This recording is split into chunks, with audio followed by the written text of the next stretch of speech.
নমস্কার, ঘরকন্যা ডায়েরির আরেকটি নতুন পর্বে সকলকে স্বাগত জানাচ্ছি। দেখুন, সকালবেলা উঠে গরম গরম ভাত, আলু ভাজি, মেয়ের জন্য আলু ভাজি করেছি। আর এদিকে নিয়েছি কাঁচকলা আর বেগুন কেটে নিয়েছি। কাঁচা কলা আর বেগুন তিল বাটা দিয়ে রান্না করব, খুব সামান্য উপকরণ দিয়ে, বেশি উপকরণ যাবে না। দেখতে থাকুন। তা আলু ভাজাটা আমি তুলে নিচ্ছি।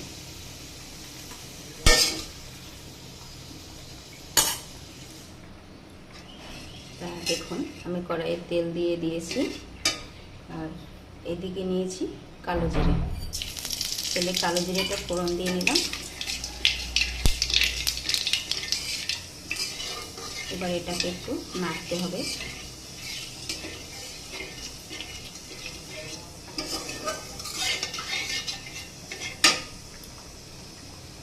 আর এইদিকে দেখুন, আমি কাঁচা কলা, বেগুন, লবণ, হলুদ একসাথে নিয়ে নিয়েছি।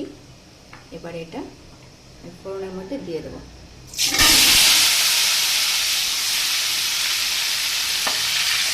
এবার এটাকে একটু নেড়ে চেড়ে ভেজে নেব। যেহেতু কাঁচকলা আর বেগুন, আর এটাকে একটু ভেজে নিলেও ভালো হবে। আর ভেজে নিলে কাঁচকলা থেকে কষটা ছাড়বে না। খুব ভালো করে নেড়ে চেড়ে ভেজে নেব লালচে করে। হতে থাকে সেটা। আর এইদিকে দেখুন, তিল বাটা নিয়ে নিয়েছি, সাদা তিল বেটে নিয়েছি, এটা দেবো তরকারির ভিতরে। তিল বাটা আমাদের শরীরের জন্য খুবই উপকারী।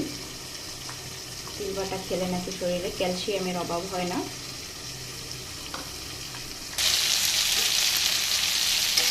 দেখুন, কাঁচকলা এবং বেগুন বেশ ভালো করে নেড়ে করে কিন্তু ভেজে নিতে হবে।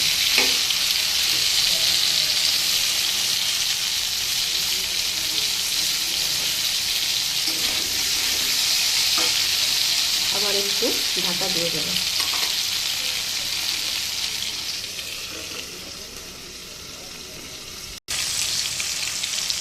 দেখুন, কাঁচকলা বেগুন কিন্তু প্রায় ভাজা হয়ে আসছে, একটু ভাজা হয়ে গিয়েছে। এবারে আমি দিয়ে দেবো তিল বাটা, সাদা তিল বেটে নিয়েছিলাম, দিয়ে দিলাম।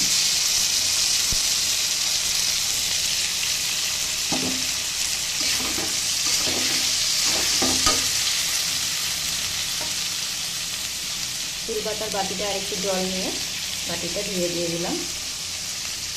এবার একটু ঢাকা দিয়ে দেবো তিল বাটাটা হওয়ার জন্য।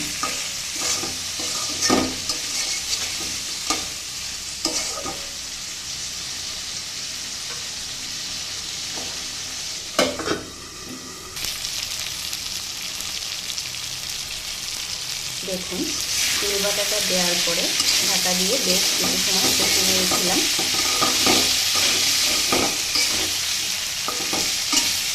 কালো জিরে দিয়ে খুব সুন্দর একটা ফোড়ন দিয়েছিলাম, সেটা থেকে খুব সুন্দর সেন্ট আসছে। আর তিল বাটারও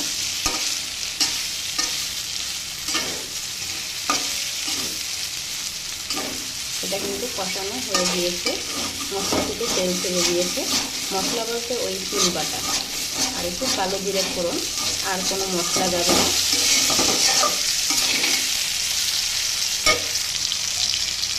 আর দেখুন, এই জন্য একটু কাঁচা লঙ্কা দিয়ে দিচ্ছি আস্ত, যার দরকার পড়বে সে খাবে, ফাটিয়ে দেবো না, যাতে রান্নাটা ঝাল না হয়। আর আমার বেশিরভাগ রান্নাগুলোই কিন্তু ঝাল ছাড়া, বেশিরভাগ বলতে সব রান্নায় ঝাল ছাড়া হয়। ঝাল ছাড়া অনেকেই আসলে ঝাল দিয়ে খাবার খেতে পারেন না, তারা এইভাবে করে খাবেন।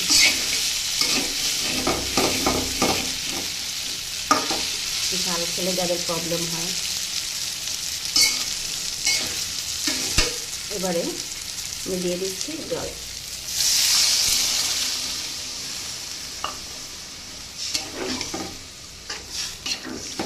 আর একটু লাগবে।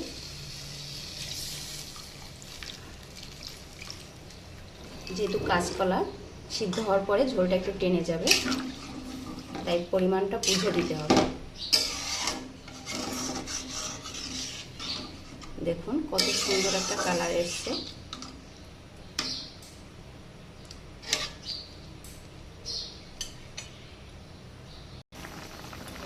দেখুন ঝোলটা কিন্তু ফুটতে শুরু করে দিয়েছে। এরপর একটু ঢাকা দিয়ে দেব। তা কাদের কাদের এরকম নিরামিষ কম তেল মশলা দিয়ে রান্না, ঝাল ছাড়া রান্না ভালো লাগে, কমেন্ট করে অবশ্যই জানাবেন। অনেক বয়স্ক মানুষ আছেন যাদের এখন আর মশলা ঝাল সহ্য হয় না, তারা এভাবে করে খেতে পারেন।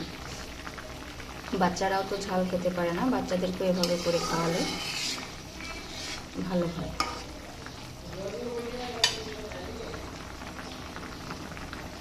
আর তিলটা শরীরের জন্য খুবই উপকারী একটা জিনিস। ডাক্তাররা তো বলে যাদের ক্যালসিয়ামের অভাব হয় তারা যদি তিল খায়, তেল যেভাবেই হোক খায়, সেই ক্যালসিয়ামের ঘাটতিটা নাকি পূর্ণ হয়। আগেকার দিনে তো মানুষ রান্নায় শুনেছি নাকি তেল বাটার ব্যবহারটা খুব বেশি করত। সেই থেকেই আমি ওইটা শুনে শুনে নিজে রান্নায় কিছুটা এরকম আগের দিনের রান্নার পদ্ধতিটা ব্যবহার করি।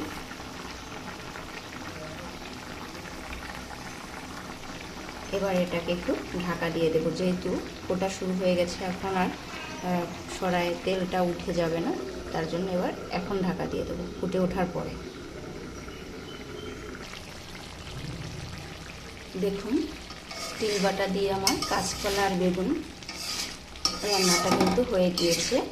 এখন এটাকে তুলে রাখবো, যেহেতু কাঁচকলা ঝোলটা আরও টেনে যাবে উঠালে পরে।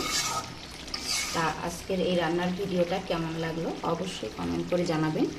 ভিডিওটি ভালো লাগলে চ্যানেলটি লাইক সাবস্ক্রাইব করে দিবেন। সকলের জন্য রইল শুভকামনা, সকলে ভালো থাকবেন। আজকে এই পর্যন্তই।